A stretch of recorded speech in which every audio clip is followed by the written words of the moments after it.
We have three awesome speakers behind me that will be giving you a taste of a couple of topics, some connected to Star Wars or space in general, and they will all be available at the end of questions, so please keep those at the very end. I'm sure you probably have a few, but keep those till later. So first up, we have Brad Ziegler, and he is the co-host and creator of Dallas Geek. Dallas Geek is an online show and podcast all about the Dallas geek culture and their opinions on major geek media. They have interviewed fantasy authors, cosplayers, and have covered many of the fandom conventions that have happened here in DFW. So please welcome to the stage Brad to talk about Star Trek's fandom history.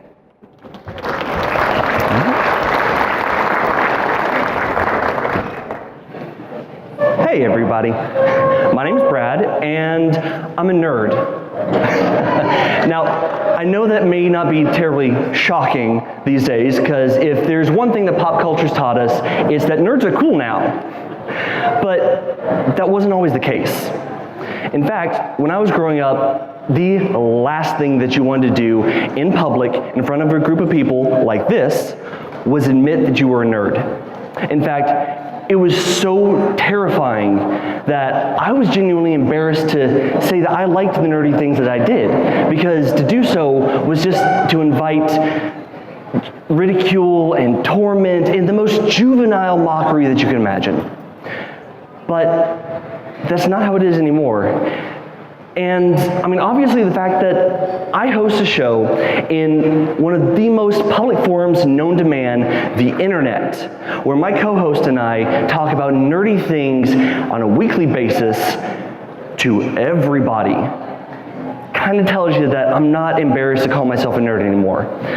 But why? Well, a lot of things have happened, but the one thing that you can always go back to as the main reason why the public has become more accepting of nerd culture is the original pillar of nerd everything, Star Trek. Yes, that Star Trek, the thing that if I were to ask you, what is the most stereotypically nerdy thing you can possibly imagine, every single one of you would think Star Trek and its fans, the Trekkies, because I know you think it, because that's what I think, and I am a nerd. But there's a reason for that. And this thing that has been around for over half a century, the fact that it has continued to affect our society today, and continue to make a difference today.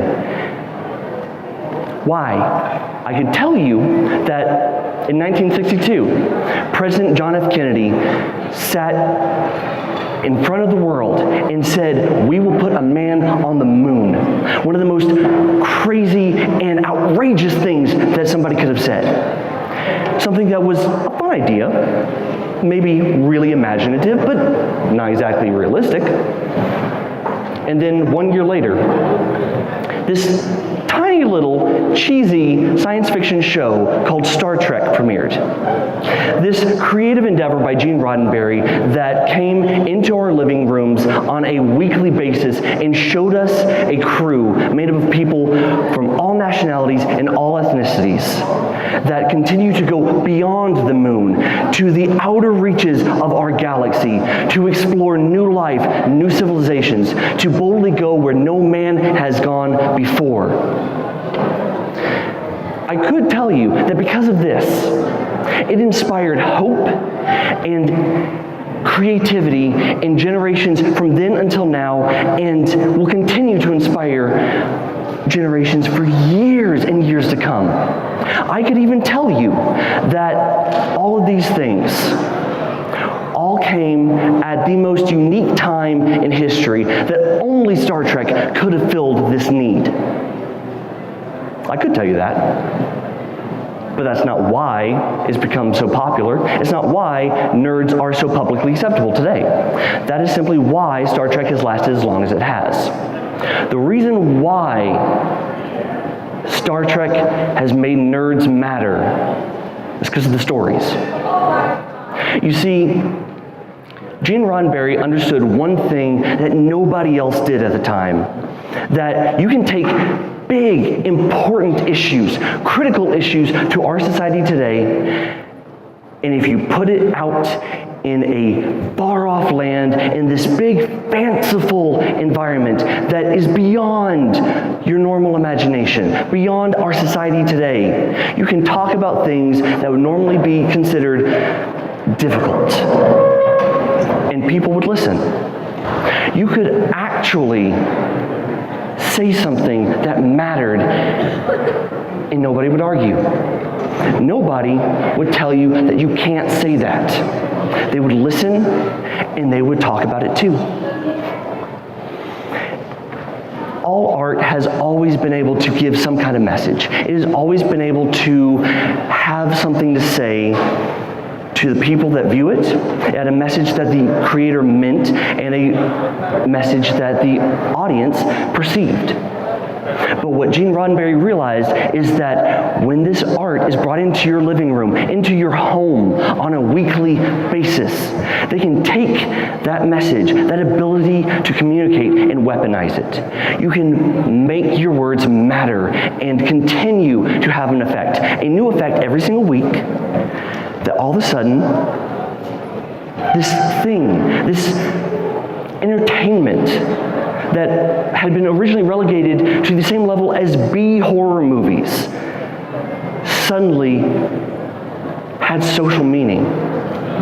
So much meaning, in fact, that when Nichelle Nichols, one of the main cast members of the original series, was considering leaving the show, Martin Luther King Jr. came to her and begged her to stay on because he understood the same thing that Gene Roddenberry understood, that the message of Star Trek mattered, that the platform mattered.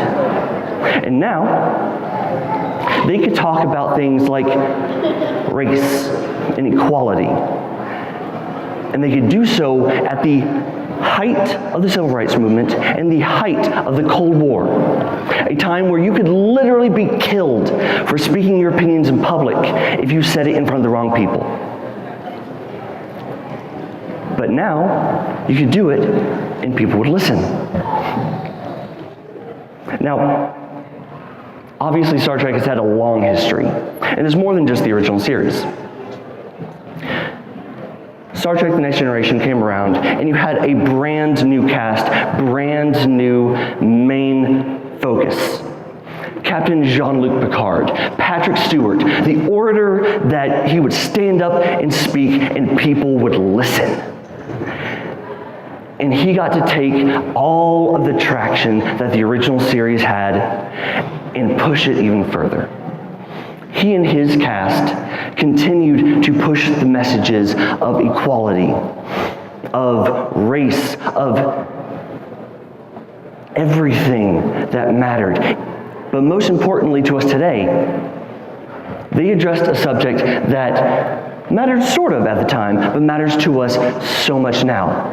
The fear of technology. The fear that technology could continue to grow so vast and so all-encompassing for our lives that all of a sudden you could blink and it had taken over so much of us, so much of everything that we were as human beings that we didn't even recognize who we were or what we were anymore. Does that sound familiar right now? Does that sound a little bit like the conversation that we've been having about social media and the internet and how much things have just changed because technology continues to grow and expand? They were able to talk about the meaning of life and the importance of an individual life. Where is life? Where is that line? Where does it start? Why does that matter?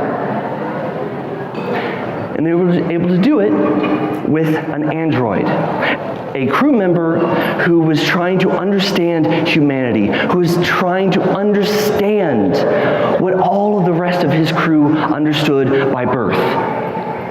And continually, the plot came back to trying to question, is he alive? Is he human? Why is he human? And once again, that's the same conversation that we've been having with our own lives, with, well, honestly, abortion, with new births, The conversations that we continue to have about the things that matter to us every single day at the very core of our literal existence, they were addressing that well before it became the popular thing for politicians to be talking about on the news.